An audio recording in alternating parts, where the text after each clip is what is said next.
하겠습니다. 오늘 우리에게 주시는 하나님의 말씀은 다니엘서 2장 31절에서 49절 말씀입니다. 봉독은 31절에서 35절, 44, 45절만 하겠습니다. 임금님은 어떤 거대한 신상을 보셨습니다. 그 신상이 임금님 앞에 서 있는데 그것은 크고 그 빛이 아주 찬란하며 그 모습이 무시무시하였습니다. 그 신상의 머리는 순금이고 가슴과 팔은 은이고 배와 넓적다리는 노쇠이고 그 무릎 아래는 쇠이고 발은 일부는 쇠이고 일부는 진흙이었습니다. 또 임금님이 보고 계시는 동안에 아무도 돌을 떠내지 않았는데 돌 하나가 난데없이 날아들어와서 쇠와 진흙으로 된 그 신상의 발을 쳐서 부서뜨렸습니다. 그때에 쇠와 진흙과 노쇠와 은과 금이 다 부서졌으며 여름 타작 마당의 겨와 같이 바람에 날려가서 흔적도 찾아볼 수 없게 되었습니다. 그러나 그 신상을 친 돌은 큰 산이 되어 온 땅에 가득 찼습니다.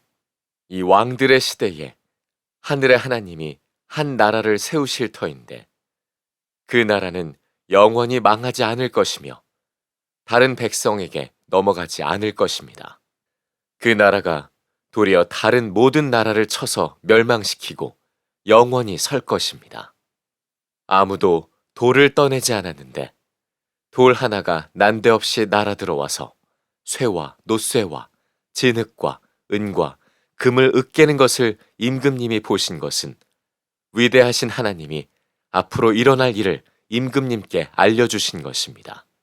이 꿈은 그대로 이루어질 것이고 이 해몽도 틀림없습니다.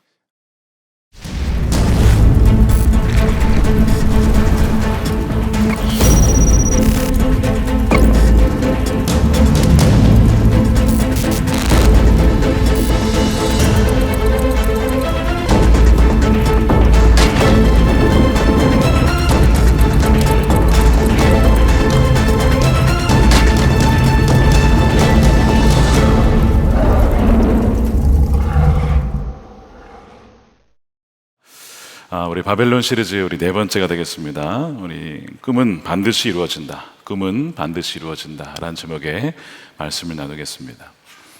질문이 하나 있습니다. 지난주에 혹시 꿈 꾸셨습니까? 손 들어 보십시오. 꿈을 꾸었다. 그냥 푹 주무시는군요. 아마 꿨는데도 기억이 안 날 수도 있습니다. 저는 가끔 꿈을 꾸면 노트에 기록하곤 합니다. 하나님께서 뭔가 저에게 알려주신 것이 있을 수 있기 때문에 그렇죠. 물론 꿈에만 의존하는 것은 건강한 신앙은 아닙니다. 하나님은 우리에게 말씀을 주셨고 성령을 통해 기도하는 가운데 하나님의 마음과 뜻을 알려주시기 때문에 그렇죠. 그러나 하나님은 분명히 꿈을 통해 그 사람의 영적인 상태와 또한 장차 일어날 일을 미리 보여주시기도 하십니다. 신약에 보면 요셉의 꿈에 천사가 나타나서 헤롯이 아기 예수를 죽이려고 하니까 도망가라고 알려줍니다. 그래서 애굽으로 가죠. 실제로 헤롯은 예루살렘에 있는 아기들을 죽이게 됩니다. 그러니까 미리 일어날 일을 알려주고 경고했고 거기에 순종했더니 살게 되어주는 일이 꿈을 통해서 벌어지게 되고 돌아올 때에도 꿈에 지시를 해서 갈릴리를 지나 그 옆에 나사렛으로 가게 됩니다. 동방박사가 아기 예수님을 경배하고 돌아가던 길에 헤롯에게로 가지 말라라는 것이 역시 꿈에 지시를 받습니다. 갔더라면 아마 죽었을 겁니다. 근데 그 꿈에 지시를 받았기 때문에 가지 않고 그냥 가게 되었다. 그래서 그들은 살게 됩니다. 그러니까 여러분 꿈 꿨을 때 잘 기록해 두십시오. 하나님이 말씀하고 계신지도 모릅니다. 오늘 본문은 지난주에 이어서 계속되는 느부갓네살 왕의 꿈의 이야기입니다. 하나님께서 이 왕이 처한 현실과 영적인 상태와 그가 속한 이 바벨론 제국이 어떻게 될 것인가를 꿈을 통해서 명확하게 보여주십니다. 31에서 35절까지의 내용을 보면 꿈에서 큰 신상을 보게 되죠. 큰 신상이 어떻게 생겼을까 대략 이렇게 생겼습니다. 한번 사진을 보시면 대략 이런 모양이었을 것이다 추정이 돼요.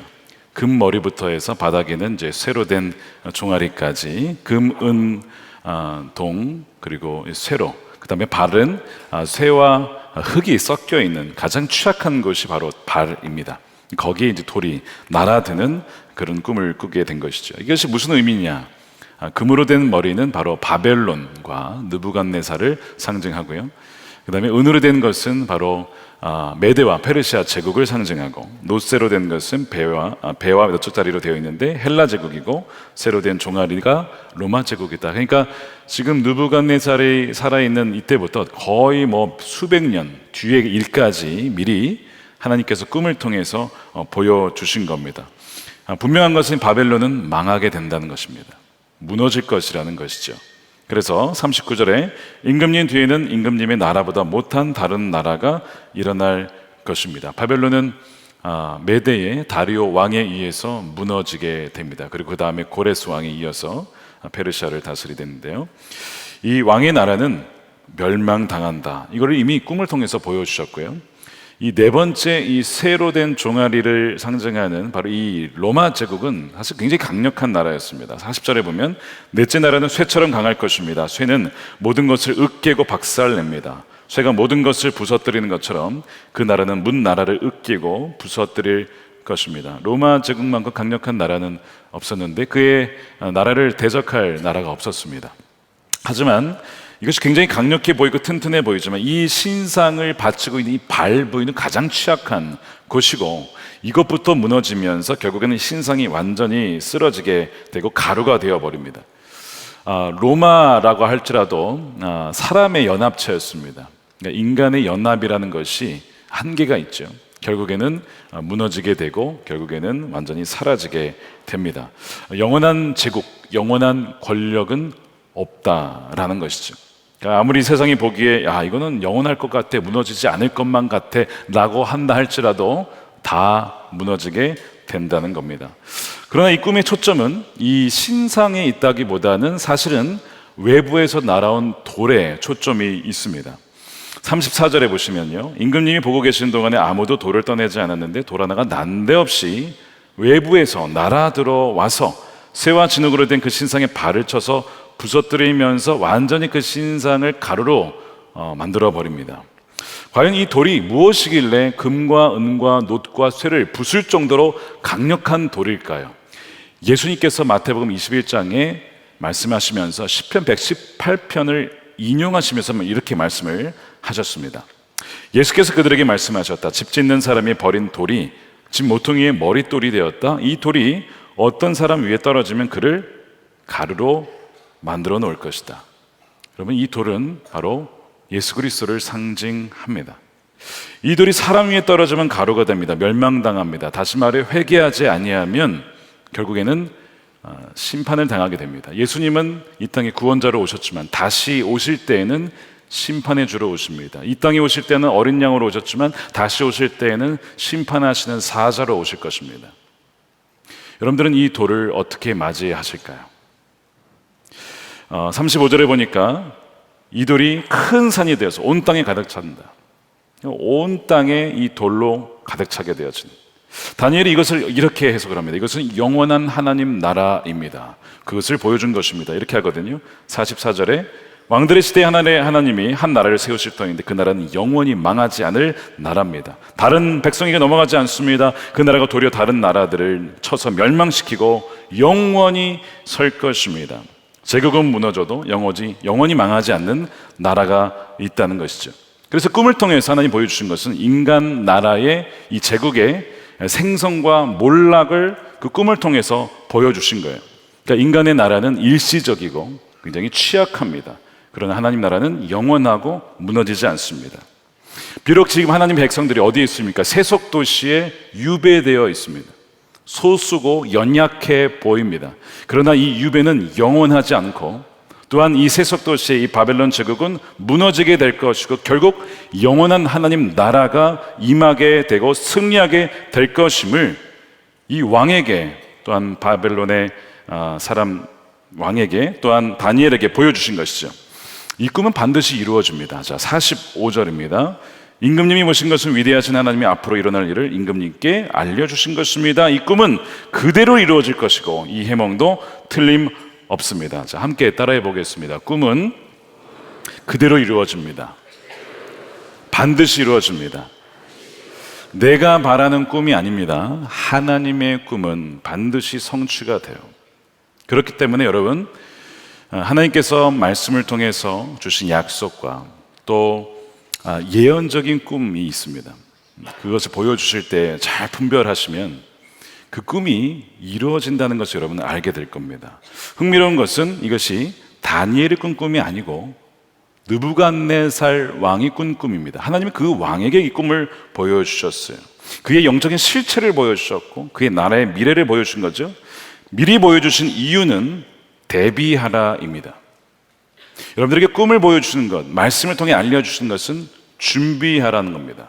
깨어있으라는 것입니다. 그래서 미리 알려주시는 거예요. 너의 인생을 바벨론 제국에 두지 말아라. 너의 인생을 너의 기업에, 회사에 두지 말아라. 물론 우리에게 맡겨진 귀한 사명을 이 땅에서 살아가야 되지만 그러나 그것이 너의 우상이 되어서는 안 된다. 왜요? 이 세상의 것은 다 무너지기 때문에 그래요. 꿈을 미리 보여주시면서 일어날 일을 보여주시면서 그 영원한 나라를 우리가 지금 준비하고 지금 이 땅에서 그 나라를 누리면서 맞이할 준비를 하라고 미리 알려주신 것입니다.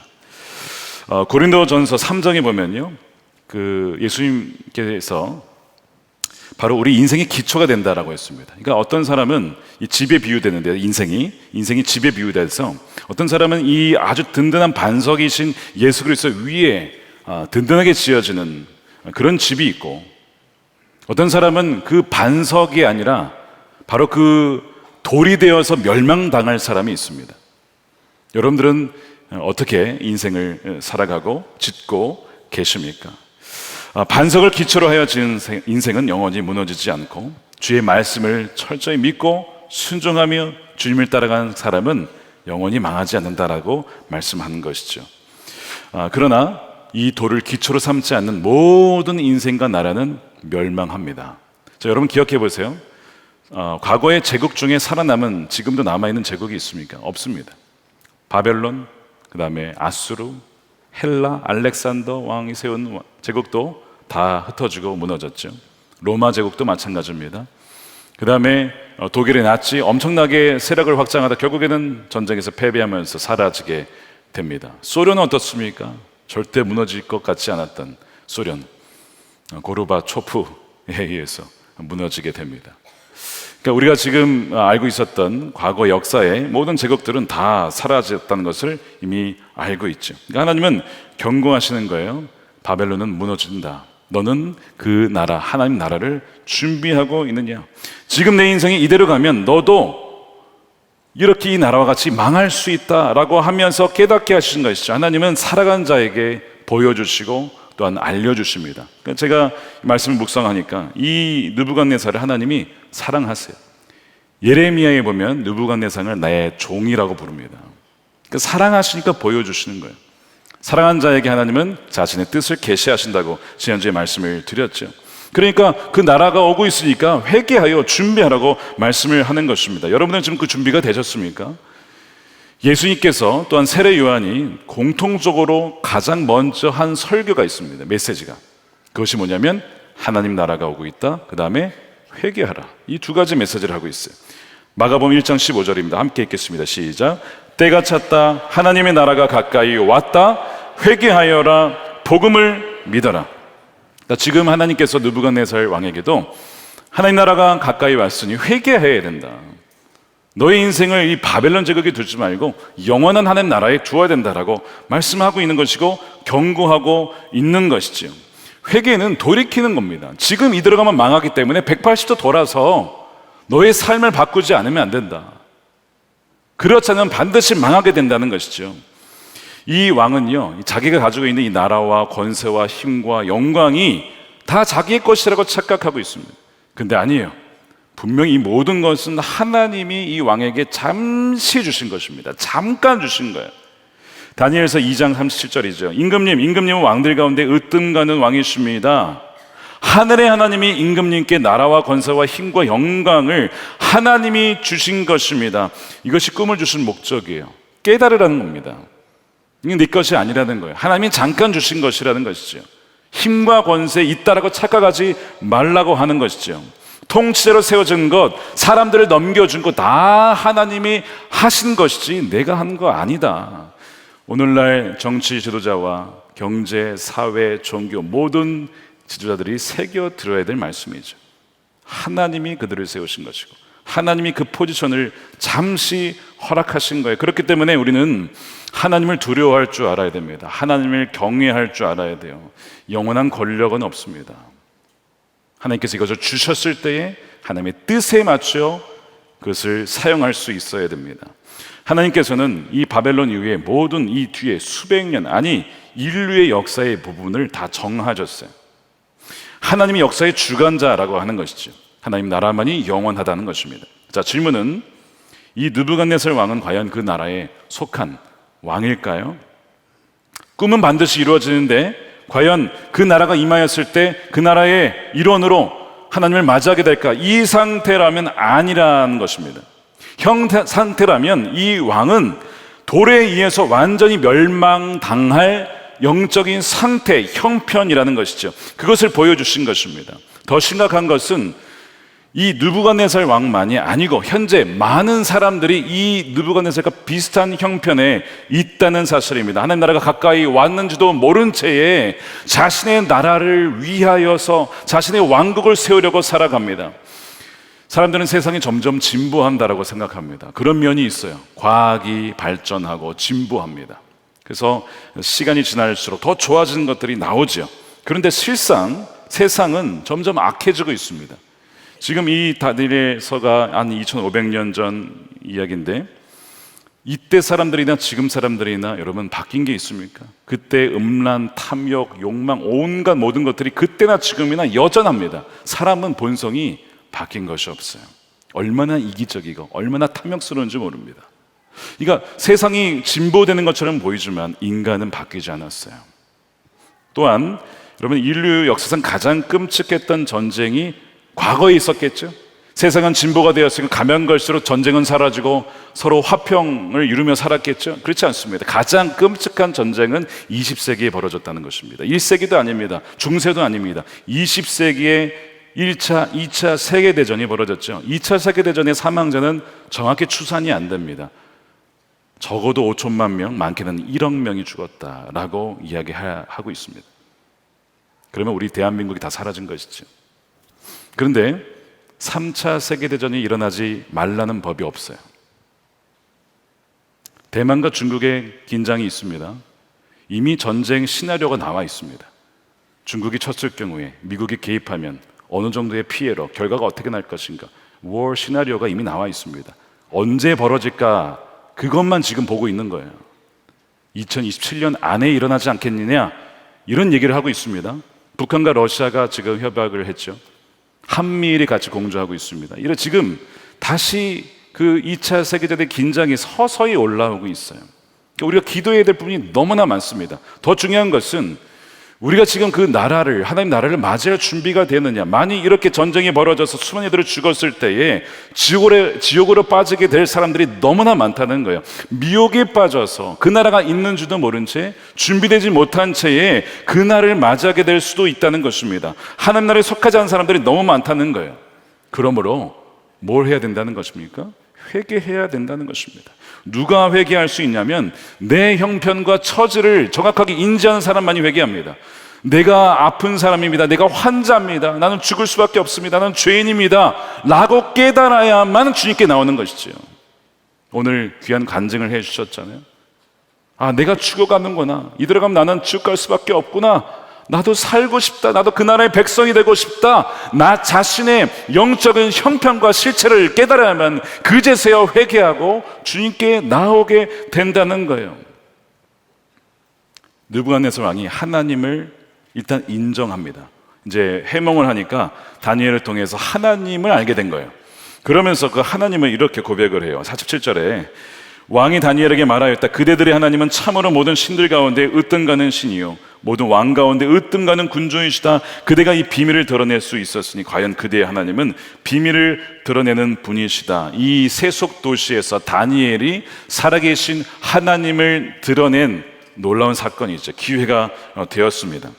그러나 그럼에도 불구하고 단지 지적으로 동의하는 것, 인정하는 것과 진정 우리 마음을 다해 하나님을 신뢰하고 주를 영접하고 따라가는 것은 전혀 다른 문제입니다. 많은 사람들이 지적인 동의를 내가 믿었다라고 생각합니다. 여러분 그렇지 않아요. 이 왕도 지적으로는 동의했어요. 으뜸가는 신이다. 그러나 마음으로 의지하지 않습니다. 나중에 4장에 읽어보면 이 느부갓네살 왕이 전혀 바뀌지 않았음을 보여주게 됩니다. 그래서 하나님이 두 번째로 꿈을 보여주세요. 그 다음에 그를 징계합니다. 아주 심하게 그 모든 권력과 건강과 가정의 모든 것들을 다 해체시켜버립니다. 근데 여러분 징계하고 나면 징계는 하나님 사랑하셔서 하는 겁니다. 나중에 그래서 돌아오거든요. 그 왕이 회개합니다. 징계는 그래도 하나님이 사랑하시니까 하시는 거예요. 가장 무서운 형벌은 무관심과 버림받음입니다. 아무런 일도 마음대로 살아가는데 아무런 일이 없어. 그게 가장 무서운 거예요. 하나님은 느부갓네살을 사랑하셔서 두 번이나 꿈을 보여주시고 징계까지 하셔서 돌아오게 만드시거든요. 여러분 지금 징계가 있으십니까? 어려움이 있으십니까? 한편으로는 그것은 하나님의 구원의 초청과 사랑일 수도 있습니다. 여러분 이 왕은요 사실 꿈이 실제로 이루어질 것이라고 믿지 않았던 사람입니다. 분명히 다니엘이 알려줬는데도 사실은 믿지 않았어요. 그렇구나, 그런 의미였어, 알았어 하고 끝나버리는 거예요. 여러분 불의한 자는요 하나님 나라에 들어가지 못한다고 했습니다. 여러분 하나님 나라에 들어가는 것이 은혜로 들어가기 때문에 한편으로는 쉬운 것 같아 보이지만 성경은 계속 경고하는 것이 그렇지 않다라고 얘기합니다. 좁은 문으로 들어간 자는 많지 않다라고 했습니다. 불의한 자는 들어가지 못합니다. 고린도전서 6장 9절에 불의한 사람들은 하나님 나라를 상속받지 못하리라는 것을 알지 못합니까? 착각하지 마십시오. 음행하는 사람들, 우상을 숭배하는 사람들, 간음하는 사람들, 동성애를 하는 사람들, 도둑질하는 사람들, 탐욕을 부리는 사람들, 술 취하는 사람들, 남을 뒤에서 험담하고 중상하는 사람들, 남의 것을 약탈하고 빼앗아간 사람들은 하나님 나라를 상속받지 못합니다. 충격적인 것은 동성애와 탐욕을 부리는 것이 같은 레벨이라는 것입니다. 동성애와 술 취하는 것과 남을 험담하는 것이 같은 레벨의 죄라는 것입니다. 두려운 일이죠. 물론 완전한 의인은 없습니다. 우리는 다 연약한 자들이고 죄인이죠. 그래서 이거 죄를 고백하고 주 앞에 정결하게 나가고자 계속 그렇게 죄와 싸우는 것입니다. 그러나 그렇게 싸우는 것과 죄를 짓고도 담대하게 살아가는 것은 전혀 다른 일이죠. 여러분들의 한번 삶의 형편을 보십시오. 여기에 해당되지 않는 사람이 여기 어디 있겠어요? 저를 포함해서 여기에 단 하나라도 걸리지 않는 사람이 어디 있겠냐고요. 성경은 착각하지 말라. 알지 못합니까? 이 얘기는 뭐냐면 알지 못하는 사람들이 너무 많다는 겁니다. 지금 고린도 교회 성도들에게 한 말씀이에요. 이것이 교회 사람들에게, 예배 드리는 사람들에게 하신 말씀이라고요. 지금 무슨 일이냐면 알지 못한 성도들이 있다는 겁니다. 그 나라에 속해 있지 않으면서 속해 있다라고 착각하는 사람들이 교회 안에 들어와 있다는 것입니다. 그거를 지금 경고하고 있는 거예요. 불의한 삶, 하나님을 경외하지 않으면서도 교회 안에 들어와 있으니까 내가 그 나라의 백성이라고 착각하는 사람들이 있기 때문에 사도 바울이 지금 착각하지 마십시오. 오죽했으면 편지를 써가서 권면하고 있겠습니까? 왜 이런 일이 벌어지는가? 성경은 줄곧 이런 일이 벌어지는 이유를 단 한 가지로 정리합니다. 미혹입니다. 속는 겁니다. 마귀의 미혹이에요. 여러분 그 마귀는 뱀인데 들짐승 중에 가장 강교한 자라고 했습니다. 우리를 속입니다. 끊임없이 속입니다. 구원받은 줄로 착각하게 만듭니다. 엉뚱한 방향으로 가면서 바른 방향으로 가고 있다라고 믿게끔 만드는 것이 마귀의 미혹입니다. 사도 바울이 믿음의 사람이었죠. 사도죠. 그런데 그가 두려워하는 것이 있었어요. 야, 무슨 사도 바울이 두려워하는 것이 있었을까요? 뭐냐면 고린도 교회의 성도들이 주님을 떠날까 봐 두려워했습니다. 그 걱정, 두려움이 고린도 후서 11장에 나와요. 나는 하나님께서 보여주신 열렬한 관심으로 여러분을 두고 몹시 마음을 쓰고 있습니다. 여러분 한 분을 남편 되실 그리스도와 약혼시켰습니다. 아직 결혼한 거 아니에요. 약혼이에요. 그래서 서로에게 신실해야 됩니다. 정절을 지켜야 됩니다. 그런데요, 어떤 걱정입니까? 내가 두려워하는 것은 뱀이 그 간사한 꾀로 하와를 속인 것과 같이 여러분의 생각에 부패해서 여러분이 그리스도께 대한 진실함과 순결함을 저버리게 되지는 않을까 걱정이 됩니다. 이것이 바울의 두려움이었습니다. 성도들의 머리에 이 지성이 진리에서 벗어나게 되고 마음이 주를 향한 사랑이 식어지고 그의 의지가 하나님의 뜻을 실천하고 순종하는 데에서 멀어질까 봐, 그래서 그가 걱정하고 두려워하고 있다는 거예요. 그런데 이것이 동일하게 저에게도 있는 두려움입니다. 고린도 교회에도 이런 성도들이 초대교회도 있었다고 한다면 지금 우리 선한 목자 교회 안에 과연 없다라고 누가 장담을 하겠냐고요. 100% 우리는 다 하나님 나라의 백성이다, 다 천국 간다, 바로 주님과 동행한다라고 누가 확신할 수 있겠냐고요. 퍼센트는 다를 수 있지만 그 나라에 속하지 않은 사람들이 있지 않겠냐고요. 히브리서에 보니까요, 나중에 이 맡겨진 성도들에 대해서, 양떼들에 대해서 결산을 해야 된답니다. 제가 주님 앞에 가서 보고를 해야 된대요. 보고를 받으시겠대요. 내가 너에게 맡겨준 양떼 어떻게 하고 왔느냐? 너 그 양떼 교회 나갔어, 신앙을 잃어버렸어, 나를 떠났어. 어떻게 된 거냐? 제가 뭐라고 대답을 해야 될까? 그런 일이 벌어질까 봐 저도 두려워요. 그래서 잠이 잘 오지 않습니다. 종종 하나님, 그 영혼 생각나는 사람들 기도하지만 마음에서 주를 떠난 것이 아닌가 싶어서 잠을 자지 못할 때가 많이 있습니다. 동일하게 사도 바울의 걱정이 바로 그것이었습니다. 마귀가 계속 미혹하니까. 여러분, 마귀가 잘 쓰는 미혹 중에 하나가 이제 재물에 대한 미혹이에요. 씨 뿌린 자의 비유에 보면 가시덤불에 뿌려진 씨가 왜 열매를 맺지 못합니까? 말씀을 듣는데도 열매를 못 맺어요. 왜 못 맺냐면 바로 세상에 대한 염려와 재물에 대한 걱정 때문에 그렇습니다. 마태복음 13장 22절에 가시덤불 속에 뿌린 씨는 이런 사람이다. 말씀을 듣긴 하지만, 이 말씀 듣는 사람입니다. 믿는 사람인 거예요. 교회에 와서 이렇게 예배 드리는 분들입니다. 말씀을 들어요. 지금도 듣고 있잖아요. 근데 세상의 염려와 재물의 유혹이 말씀을 막아 열매를 맺지 못한다. 이 사람 구원받지 못한 사람입니다. 말씀을 듣고 있다고 구원받았다고 생각하지 마세요. 그 말씀이 정말 주의 음성으로 들려지고, 그래서 그 말씀 때문에 내가 변화되어지고 내 안에 순종함이 일어나는가, 내 마음의 사랑이, 주를 향한 마음이 점점 더 커져가느냐 아니면 식어지느냐, 여러분 잘 보셔야 됩니다. 이 재물에 대한 염려, 유혹은 바로 마귀의 미혹입니다. 재물이 없으면 없는 대로 걱정이 되고, 많으면 또 이것을 또 잃어버릴까 봐 걱정하고, 이것이 마귀의 유혹이에요. 재물이 나쁜 게 아니잖아요. 하나님 우리에게 청지기로 맡겨주신 거예요. 그 나라와 영광을 위해 사용하라고 맡겨주셨는데 왜 걱정을 합니까? 우리의 공급자는 하나님이십니다. 그래서 우리가 예배에 모인 거잖아요. 예배에 와서 내 삶을 주관하시는 분 주님이십니다 라고 모였는데, 여기서도 예배를 드리면서 걱정을 하고 있어요. 마귀의 미혹이에요. 여러분 중에 지금 어떤 염려로 지금 여기에 지금 와 계시는 분 계십니까? 온라인 중에 예배를 드리는 중 계속 걱정이 돼요. 마귀가 심어주는 거예요. 너의 모든 염려를 주께 맡겨라. 오늘 찬양도 보래, 내일 일은 내일 염려하라. 주님께 맡겨야 된다는 것입니다. 왜 그렇게 걱정하느냐? 반대로 부자 청년과 같이 너무 많아서 결국 주를 떠나게 되어지는 그런 일들, 느부갓네살도 마찬가지죠. 너무 가진 것이 많기 때문에 굳이 하나님을 믿을 필요가 없는, 그래서 하나님이 싹 다 걷어가시잖아요. 그의 건강도, 재물도, 권력도, 명예도 싹 다 가져가십니다. 그러므로 여러분, 그러기 전에 말씀을 듣고 회개해야 됩니다. 주의 말씀에 순종하셔야 됩니다. 예수 그리스도가 반드시 돌아오십니다. 베드로후서 3장 10절 말씀에, 그러나 주님의 날은 도둑같이 갑자기 날아온 돌처럼 올 것입니다. 그날의 하늘은 요란한 소리를 내면서 사라지고 원소들은 불에 녹아지고 땅과 그 안에 있는 모든 일은 드러날 것입니다. 오늘 말씀과 똑같은 말씀을 하고 있죠. 주님께서는 갑자기 날아든 돌처럼 도적같이 임하게 된다는 것입니다. 주님은 물으실 거예요. 너희는 먼저 그의 나라와 의를 구하며 살았느냐?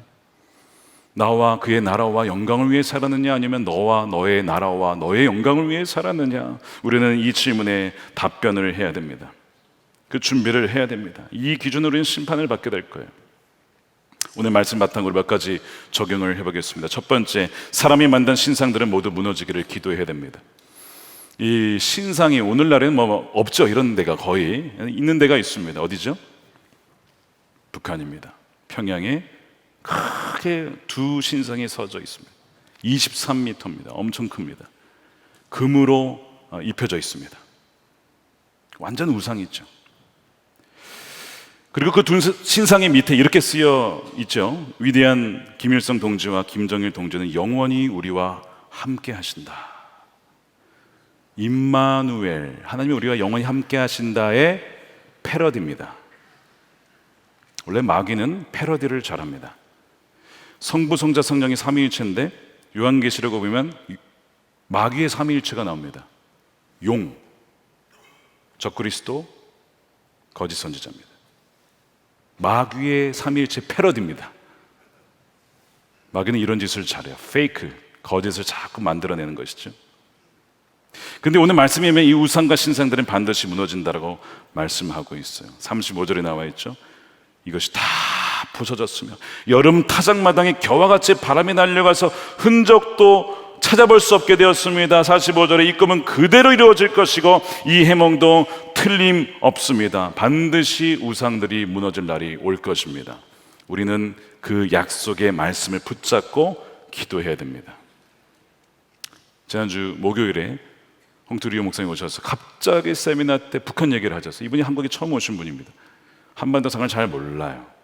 근데 성령께서 북한 통일을 위해서 말씀을 가지고 기도해야 된다라는 말씀을 계속 주시더래요. 근데 자기가 거절했대요. 거부했다는 겁니다.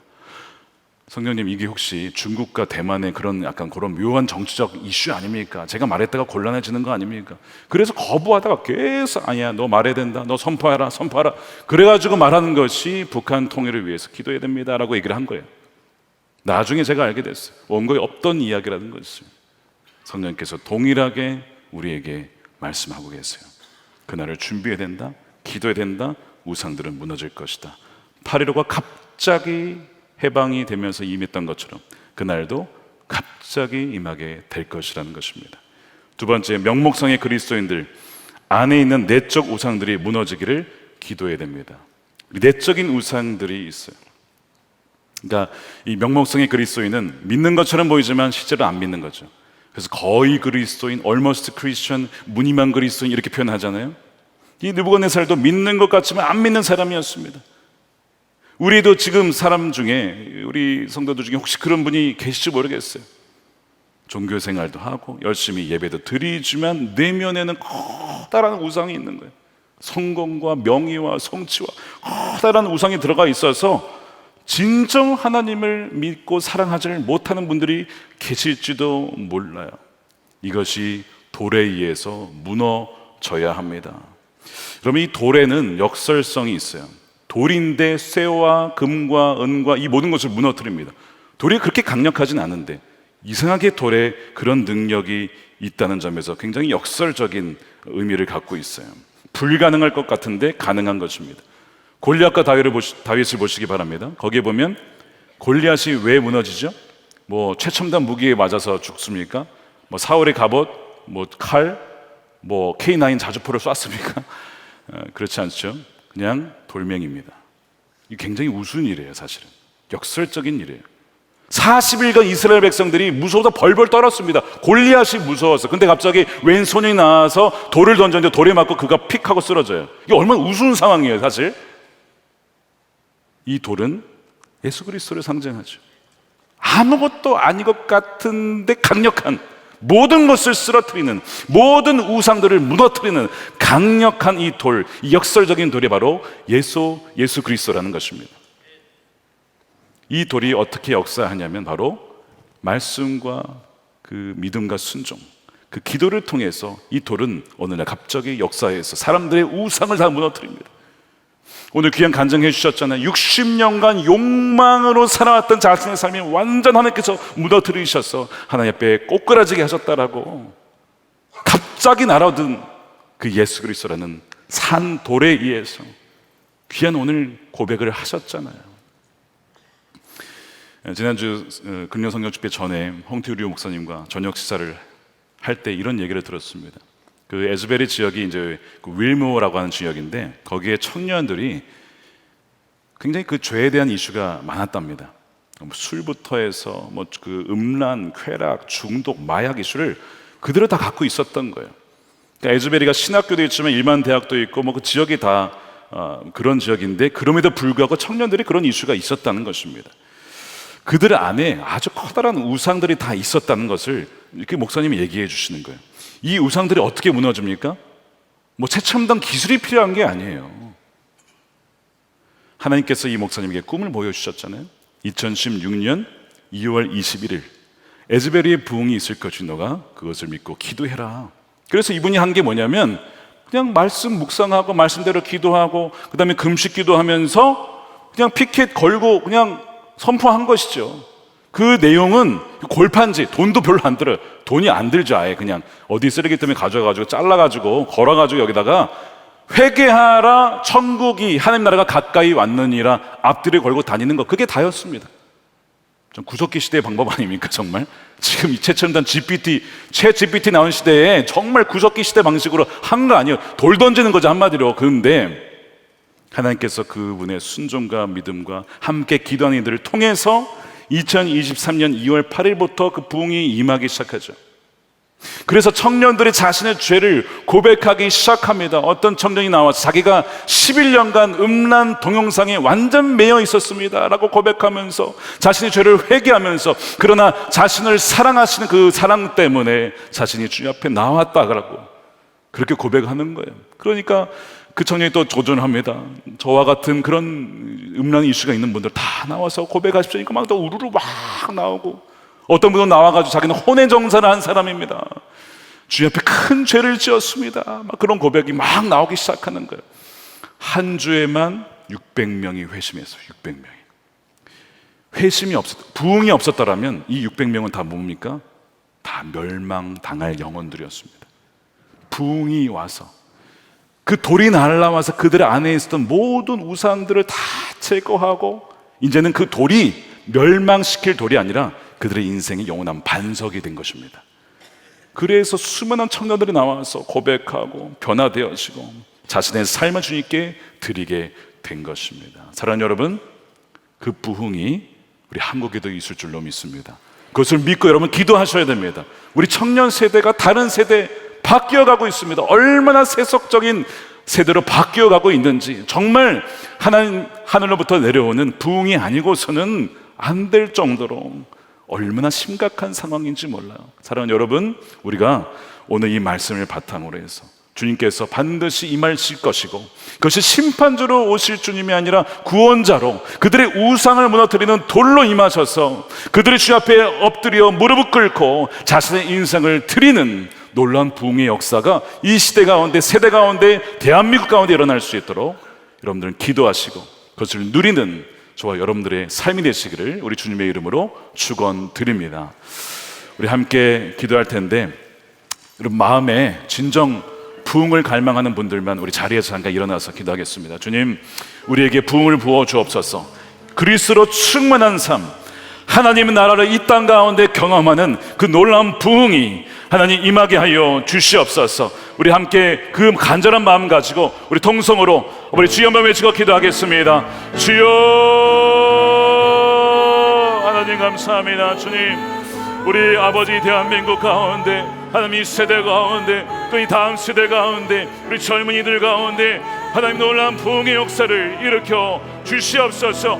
회개하라, 하나님의 나라가 가까이 왔느니라. 자신의 나라를 세우고 쾌락과 명예와 만족을 위해 살아왔던 인생을 돌이키게 하시고 예수 그리스도의 그 놀라운 사랑과 구원의 앞에 그 초청 앞에 나와 자신의 모든 죄를 회개하고 주 앞에 엎드려 나올 수 있는 구원받은 주의 백성으로 하나님의 거룩한 신부로 하나님 준비되어서 주의 오실 길을 예미하고 아버지 주님을 맞이할 수 있는 하나님의 거룩한 백성들이 주여 되게 하여 주시옵소서. 하나님 놀라운 부흥의 물결을 주여 우리 세대 가운데 부어 주시옵소서. 찬양합니다. 하나님, 부흥을 갈망합니다. 하나님의 영으로 우리에게 가득 채워 주시옵소서. 우리의 죄를 회개하오니 우리를 주의 보혈로 정결케 하여 주시옵소서.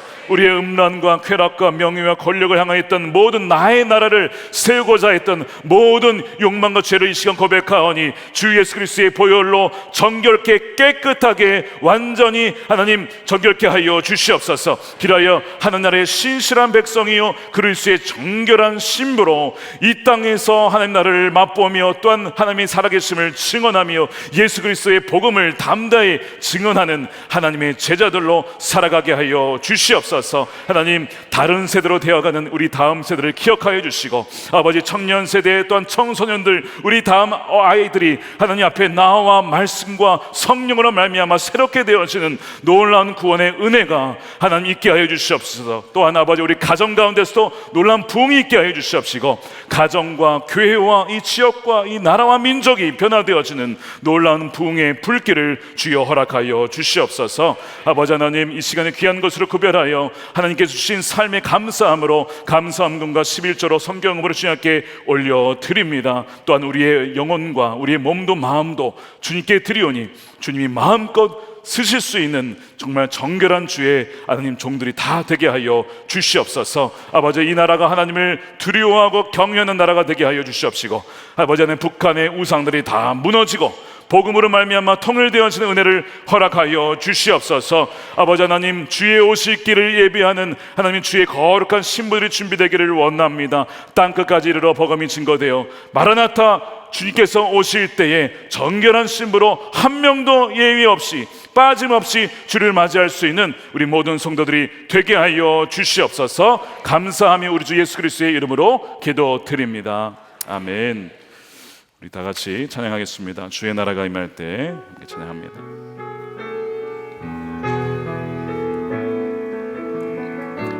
주의 나라가 임할 때 하나님 임재하실 때 예배가 회복되며 기적은 일어나네.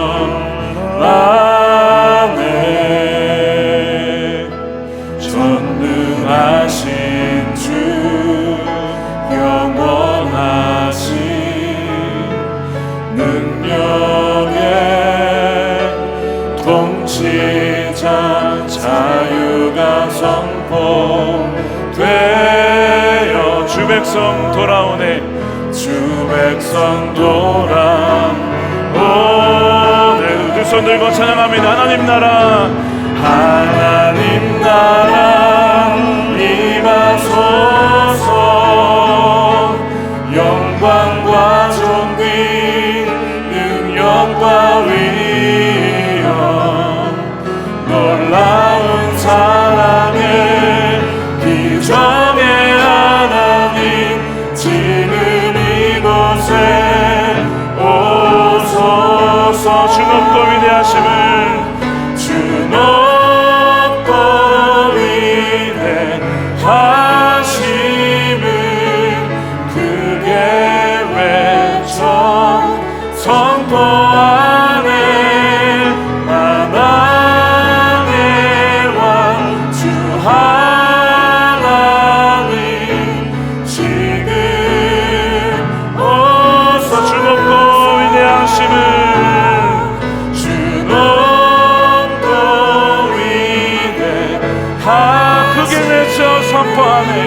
크게 외쳐 선포하네.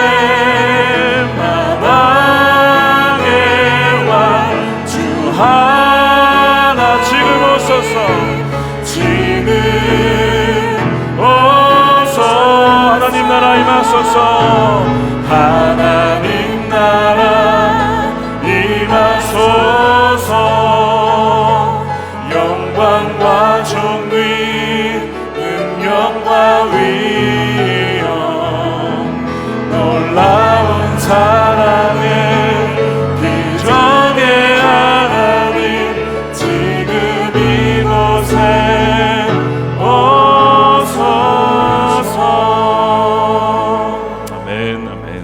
축도하겠습니다. 이제는 우리의 만왕의 왕 되신 예수 그리스도의 크신 은혜와 하나님 아버지의 자비하신 풍성하신 사랑하심과 우리를 떠나지 아니하시고 임마누엘 늘 함께 하시는 성령님의 내주하심이 오늘 말씀을 듣고 진정 하나님 나라를 갈망하며 회개하며 부흥을 갈망하는 우리 모든 사랑하는 성도들과 가정과 일터와 사랑하는 자녀들 가운데 영원히 함께 하시기를 간절히 축원하옵나이다. 아멘.